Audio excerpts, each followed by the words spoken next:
अल्लाहु अकबर। अब एक दूसरा तरीका भी है, वो कौन सा है? जिस तरह कि आप मान लो कुरान मजीद की तिलावत कर रहे हैं, सजदा तिलावत करने का सही सुन्नत तरीका, सजदा तिलावत की नीयत कैसे करनी है, इसमें हाथ कानों तक उठाने हैं या नहीं, हाथ बांधेंगे या नहीं, सजदा तिलावत में कौन सी तस्बीह कौन सी दुआ हमने पढ़नी है, सजदा तिलावत के बाद उठकर बैठेंगे, तशहुद दरूद और दुआ पढ़कर दाएं बाएं सलाम फेरेंगे या नहीं। बहुत सारे लोग ऐसे हैं जो सजदा तिलावत करते वक्त चंद गलतियां करते हैं। अस्सलामु अलैकुम व रहमतुल्लाह। सजदा तिलावत कैसे करें, प्रैक्टिकल वीडियो है। सजदा तिलावत करने का सही सुन्नत तरीका, सजदा तिलावत की नीयत कैसे करनी है, इसमें हाथ कानों तक उठाने हैं या नहीं, हाथ बांधेंगे या नहीं, सजदा तिलावत में कौन सी तस्बीह कौन सी दुआ हमने पढ़नी है, सजदा तिलावत के बाद उठकर बैठेंगे, तशहुद दुरूद और दुआ पढ़कर दाएं बाएं सलाम फेरेंगे या नहीं, एक सजदा करना है तो इसका क्या तरीका है, अगर ज्यादा सजदे एक साथ करना चाहें या पूरे कुरान पाक के सजदे एक साथ करना चाहें तो इसका क्या तरीका है, सजदा तिलावत किस पर वाजिब होता है। मैं आज की इस वीडियो में A to Z मुकम्मल गाइड करने जा रहा हूं। मुझे उम्मीद है अगर आप ये वीडियो मुकम्मल देख लेते हैं तो इंशाअल्लाह अज़्ज़ा वजल सजदा तिलावत को लेकर आपके माइंड में कोई सवाल बाकी नहीं रहेगा। मैं बिल्कुल सिंपल वे में, इजी वे में, आसान अंदाज में आप लोगों को समझाने जा रहा हूं, इसलिए आपने इस वीडियो को मुकम्मल वॉच करना है। रमज़ान मुबारक का महीना चल रहा है, यकीनन हम में से हर शख्स कुरान मजीद की तिलावत कर रहा है, तो याद रखिएगा कुरान मजीद में टोटल 14 सजदे हैं और आयत सजदा पढ़ने वाले और आयत सजदा सुनने वाले दोनों पर सजदा तिलावत वाजिब हो जाता है। बहुत सारे लोग ऐसे हैं जो सजदा तिलावत करते वक्त चंद गलतियां करते हैं, तो इस वीडियो को आपने मुकम्मल वॉच करना है। सबसे पहली चीज कि सजदा तिलावत जब आपने आयत सजदा पढ़ी है, सबसे अफजल और बेहतर यह है कि फौरन ही सजदा तिलावत कर लिया जाए, ठीक है ना।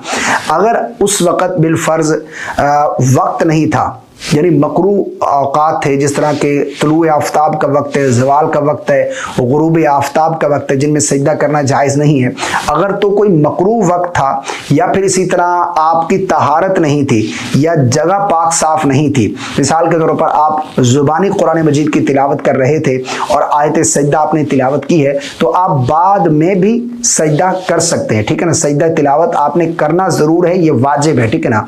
अगर तो ये तमाम चीजें नहीं हैं, यानी मकरू वक्त भी नहीं है, जगह भी पाक साफ है, आप जो है वो बावुज़ू भी हैं, तो फौरन सजदा तिलावत कर लेना ये अफजल है। अब सजदा तिलावत करेंगे कैसे, देखिए सबसे पहले मैं आप लोगों को दो तरीके बताऊंगा, एक तो सुन्नत तरीका है, एक दूसरा तरीका है, वो भी मैं आगे चलकर आप लोगों को बताऊंगा। सबसे पहले हमने सजदा तिलावत की नीयत करनी है।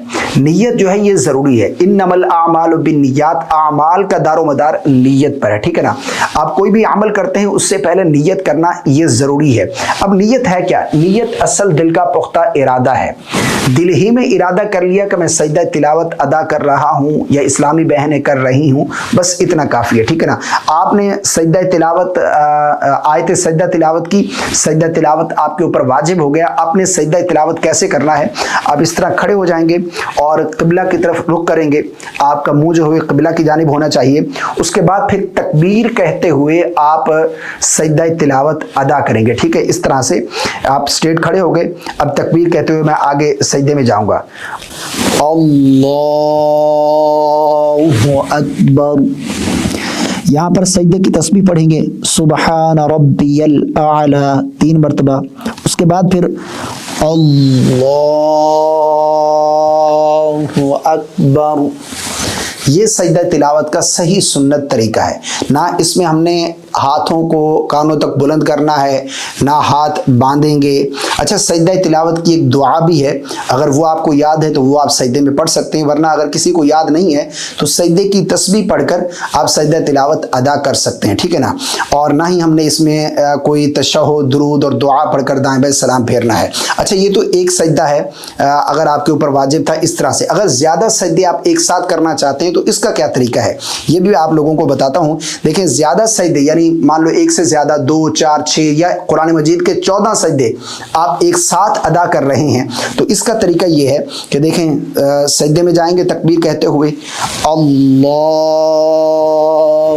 अकबर, सजदे की तस्बीह पढ़ ली, सुबहान रब्बियल आला, उसके बाद अल्लाहु अकबर, اٹھ کر بیٹھ گئے، پھر اسی طرح دوسرے سجدے میں جائیں گے، اللہ اکبر، سجدے کی تسبیح پڑھی، اللہ اکبر۔ اس طرح جتنے بھی سجدے ہیں آپ وہ ادا کرتے جائیں گے۔ جو آخری سجدہ ہے، مان لو 2 سجدے میرے اوپر واجب تھے، 2 سجدے میں نے کر لیے، تیسرا سجدہ کرنا ہے، اگر 3 سجدے واجب ہیں تو 2 میں نے کر لیے، تو تیسرا میں کروں گا اس طریقے سے، اللہ اکبر، سجدے کی تسبیح پڑھوں گا۔ اس کے بعد جو آخری سجدہ ہوگا نا، پھر وہاں سے میں سیدھا کھڑا ہو جاؤں گا، اللہ اکبر، یعنی جو آخری سجدہ ہے وہ ادا کرنے کے بعد میں بیٹھوں گا نہیں، پھر وہ سیدھا کھڑا ہو جانا ہے، ٹھیک ہے نا، اس طرح سے۔ یہ سجدہ تلاوت ادا کرنے کا صحیح سنت طریقہ ہے۔ اب ایک دوسرا طریقہ بھی ہے، وہ کون سا ہے؟ جس طرح کہ آپ مان لو قرآن مجید کی تلاوت کر رہے ہیں اور آپ بیٹھ کر سجدہ تلاوت کرنا چاہتے ہیں، تو اس کا طریقہ یہ ہے کہ جس طرح آپ نے آیت سجدہ تلاوت کی اور آپ بیٹھے بیٹھے سجدہ تلاوت ادا کرنا چاہتے ہیں، تو آپ نے قرآن پاک کو سائڈ کیا اور ایسے بیٹھ گئے، ٹھیک ہے نا، اسٹریٹ اور قاعدہ کی شکل میں۔ اب یہاں پر ہم نے تکبیر کہتے ہوئے سجدے میں جانا ہے، اس طرح سے، اللہ اکبر، سجدے کی تسبیح پڑھیں گے، اللہ اکبر، بس یہ سجدہ تلاوت ادا ہو گیا۔ اب یہاں پر ہم نے نہ تشہد پڑھنا ہے، نہ سلام پھیرنا ہے، نہ کچھ، یہ تمام چیزیں نہیں کرنی۔ بہت سارے لوگ جو ہے وہ ہاتھ اٹھاتے ہیں، کانوں تک بلند کرتے ہیں، ہاتھ باندھتے ہیں، اس کے بعد پھر تشہد، درود، دعا پڑھ کر سلام پھیرتے ہیں، تو یہ طریقہ غلط ہے، اس طرح نہیں۔ بس یہی طریقہ ہے جو میں نے آپ کو بتایا۔ اگر بیٹھے بیٹھے بھی اسی طرح زیادہ سجدے کرنے ہیں تو آپ سجدے کرتے جائیں گے، جتنے بھی آپ کے اوپر سجدے واجب ہیں، آخری سجدہ جب اٹھ کر بیٹھیں گے تو بس یہ سجدہ تلاوت آپ کے جو ذمے تھے وہ ادا ہو گئے۔ اس طرح سے آپ نے یہ واجب ادا کرنا ہے۔ مجھے امید ہے آپ کو میری باتیں سمجھ آ گئی ہوں گی۔ قرآن مجید کی تلاوت ہم میں سے ہر شخص کر رہا ہے، تو سجدہ تلاوت جو ہے یہ آیت سجدہ پڑھنے والے اور آیت سجدہ سننے والے، اگر کسی نے سن لیا، کوئی پڑھ رہا تھا اس نے سن لیا، تو اس پر بھی سجدہ تلاوت ادا کرنا یہ واجب ہے۔ مجھے امید ہے آپ کو میری باتیں سمجھ آ گئی ہوں گی۔ اس کلپ کو صدقہ جاریہ کی نیت سے آگے ضرور شیئر کر دیجیے گا تاکہ دوسرے لوگ بھی اس سے سیکھ سکیں، اور ویڈیو کو لائک اور چینل کو سبسکرائب ضرور کر دیجیے گا۔ السلام علیکم ورحمۃ اللہ۔ اس وقت میرے ہاتھ میں جو چیز آپ دیکھ رہے ہیں یہ ایک ڈیجیٹل کاؤنٹر تسبیح ہے جو اپنے فیچرز کی وجہ سے بہت ہی زیادہ مقبولیت رکھتی ہے۔ اس میں 1 ملین پلس آپ کاؤنٹنگ کر سکتے ہیں، اس میں ٹائم دیکھ سکتے ہیں، اس میں لائٹ کا فیچر ہے۔ اسی طرح ایک بہترین فیچر اس میں لاک سسٹم ہے، یعنی آپ تسبیح پڑھتے پڑھتے تھک گئے، آپ اتار کر رکھنا چاہتے ہیں، آپ اسے لاک کر کے رکھ دیں۔ اب گھر میں بچے چھیڑتے رہے، کوئی بھی اسے چھیڑتا رہے، آپ کی کاؤنٹنگ غلط نہیں ہوگی۔ اسی طرح اس میں ایک بیپ کا فنکشن ہے، یعنی آپ اس پر نمبر سیٹ کرتے ہیں، مثلا 33 کا نمبر آپ اس پر سیٹ کرتے ہیں، جب بھی آپ اس پر 33 پر پہنچیں گے، نمبر پر پہنچیں گے، تو یہ بیپ کے ذریعے آپ کو الرٹ کرے گی کہ آپ کا نمبر مکمل ہو۔ اسی طرح اس میں 8 الگ الگ چینل ہے، یعنی 8 وظائف جو ہے آپ ایک ہی وقت میں سے اس پر پڑھ سکتے ہیں۔ تو یہ بہترین پروڈکٹ ہے، اگر آپ کسی کو گفٹ کرنا چاہتے ہیں، خاص طور پر اپنے والدین کو، تو یہ ایک بہترین تحفہ ہے، انہیں ضرور پسند آئے گا۔ اور دوسری بات، جب تک بھی وہ پڑھتے رہیں گے تو آپ کو بھی اجر و ثواب ملتا رہے گا۔